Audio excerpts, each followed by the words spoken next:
June 4న ఎన్నికల counting జరగబోతోంది. అయితే కేంద్రాలకు కౌంటింగ్ కోసం వెళ్లే ఏజెంట్లు కొన్ని విషయాలు గుర్తుపెట్టుకోవాల్సిన అవసరం ఉంది. ముందుగా ఎన్నికల అధికారులు లాటరీ తీస్తారు. దీని ద్వారా లెక్కించి సరిచూడాల్సిన 5 వీవీప్యాట్ యంత్రాలను ఎంపిక చేస్తారు. అసెంబ్లీ నియోజకవర్గ పరిధిలోని ఈవీఎంలలో పోలైన ఓట్లను లెక్కిస్తారు. ఆ పోలింగ్ కేంద్రంలో పోలైన ఓట్లతో వీవీప్యాట్ స్లిప్లను సరిపోల్చి చూస్తారు. అయితే ఈ టైంలో ఏజెంట్లు ఖచ్చితంగా అక్కడే ఉండాలి. కానీ చాలా మంది ఈ లెక్క పెట్టే టైంలో అక్కడ ఉండరు.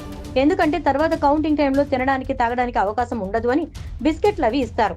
వాటిని తింటూ ఏజెంట్స్ కాస్త పక్కకు వెళ్లి ఆయా పార్టీల ఆఫీసులకు ఫోన్ చేసి ఈ విషయాన్ని చెప్తారు. కానీ ఆ టైంలో లెక్కల్లో ఏదైనా తేడా వస్తే ఎవ్వరికీ తెలియకుండా పోతుంది. అందుకే ఈ కౌంటింగ్ టైంలో ఖచ్చితంగా ఎక్కడికి వెళ్లకుండా అక్కడే ఉండాలి.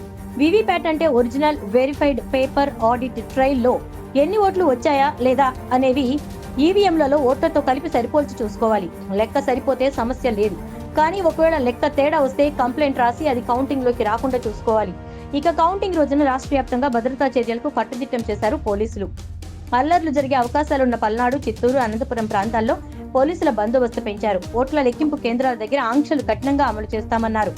ఎవరైనా అల్లర్లు సృష్టించాలని చూస్తే సీరియస్ యాక్షన్ తీసుకుంటామని కూడా డీజీపీ హెచ్చరించారు. అలాగే కౌంటింగ్ విషయంలో ఈసీ కూడా జాగ్రత్తలు తీసుకుంటోంది. ప్రతి అంశాన్ని వీడియో రూపంలో చిత్రీకరించాలని అధికారులకు సూచించారు సీఈఓ ముఖేష్ కుమార్ మీనా. ఈసారి భారీగా పోస్టల్ బ్యాలెట్లు వచ్చినందున వాటిని లెక్కించేందుకు ప్రత్యేక ఏర్పాట్లు చేశారు. అధికారులు ఇచ్చిన పాసులు, గుర్తింపు కార్డులు ఉన్న ఏజెంట్లను మాత్రమే కౌంటింగ్ కేంద్రంలోకి రాణిస్తామని చెప్పారు. విద్యుత్ సరఫరాకు అంతరాయం లేకుండా ఉండేందుకు చర్యలు తీసుకుంటామన్నారు. పోలింగ్ ఏజెంట్ల వాహనాల కోసం ప్రత్యేక ఏర్పాట్లు చేశామన్నారు. 18 ఏళ్ల పైబడిన వాళ్లనే కౌంటింగ్ ఏజెంట్లుగా నియమించుకోవాలని పార్టీలకు అధికారులు సూచించారు. ఎన్ని కౌంటింగ్ కేంద్రాలు ఉంటే అంతమంది ఏజెంట్లను ఏర్పాటు చేసుకోవాలన్నారు. ఉదయం 8 గంటలకు కౌంటింగ్ ప్రారంభమవుతుంది కాబట్టి 6 గంటలకే ఏజెంట్లు అభ్యర్థులు రావాలని సూచనలు జారీ చేశారు. ఓట్ల లెక్కింపులో ఎటువంటి ఒడిదుడుకులు ఎదురు కాకుండా అభ్యర్థులంతా జాగ్రత్త పడుతున్నారు. ఎక్కడికక్కడ కౌంటింగ్ ఏజెంట్లను అప్రమత్తం చేశారు. కౌంటింగ్ లో అత్యంత కీలకమైన 17C పత్రాన్ని జాగ్రత్తగా పరిశీలించడం, ఈవీఎం మెషిన్లకు వేసిన సీల్ పరిశీలనపై ఇప్పటికే ఏజెంట్లకు శిక్షణ ఇచ్చారు.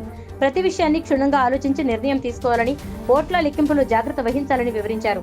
కౌంటింగ్ పూర్తయ్యే వరకు ఎవరూ వారి వారి ప్రాంతాల నుంచి వెళ్లకూడదని డైరెక్షన్ ఇచ్చారు.